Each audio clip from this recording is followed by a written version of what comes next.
एक मूरखपुर नाम का गांव था। वहाँ रहता था मन्नू नाई। मन्नू की खुद की नाई की दुकान थी, पर मन्नू बहुत ही आलसी था। एक दिन उसके पास एक आदमी आता है। अरे मन्नू भाई, जरा बाल काट दो। तनिक हम बिजी हैं, बाद में आइएगा।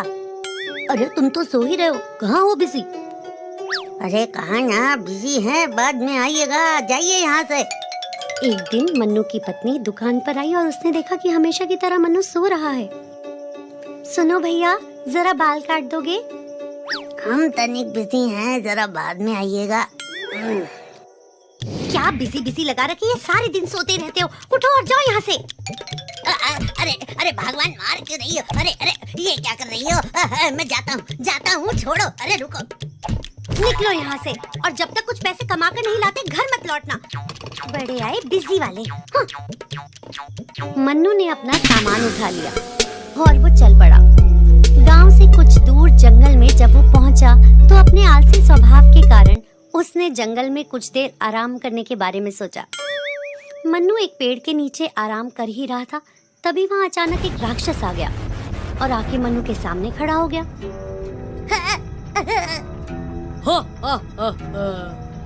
बहुत दिनों के बाद कोई इंसान हाथ आया है। आज मैं भरपेट खाना खाऊंगा। ये तो मुझे मार ही देगा। मन्नू, हिम्मत से काम ले, कुछ सोच मन्नू, कुछ सोच। तभी मन्नू को कुछ सूझा। देखो, तुम यहाँ से चले जाओ, हमसे पंगा ना लो। तुम जानते नहीं हम कौन हूँ।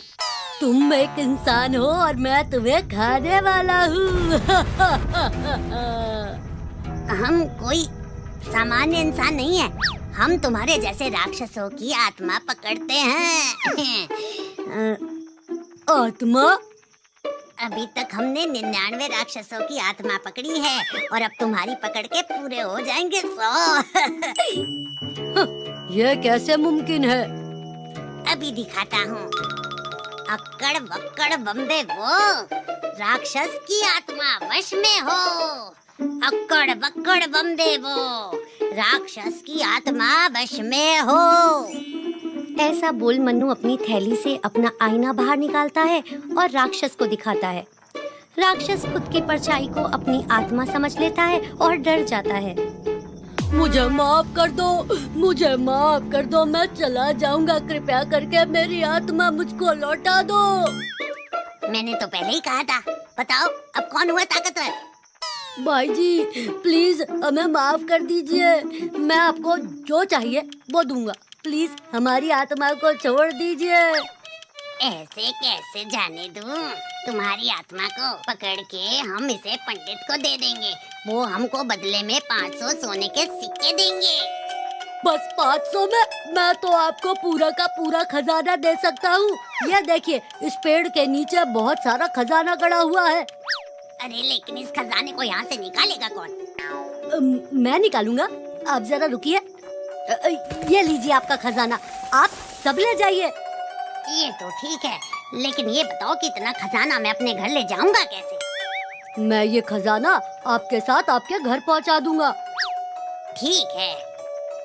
ये लीजिए, आपका घर आ गया। अभी तो मेरी आत्मा को छोड़ दीजिए। हाँ, क्यों नहीं, क्यों नहीं। रुको, अक्कड़ बक्कड़ बम्बे बो, राक्षस की आत्मा गायब हो। अक्कड़ बक्कड़ बम्बे बो, राक्षस की आत्मा गायब हो।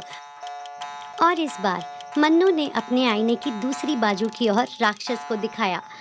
ये देख राक्षस को लगा कि उसकी आत्मा मुक्त हो गई। शुक्रिया जी, आपका बहुत बहुत शुक्रिया। आगे से मैं कभी भी किसी इंसान को नहीं पकड़ूंगा।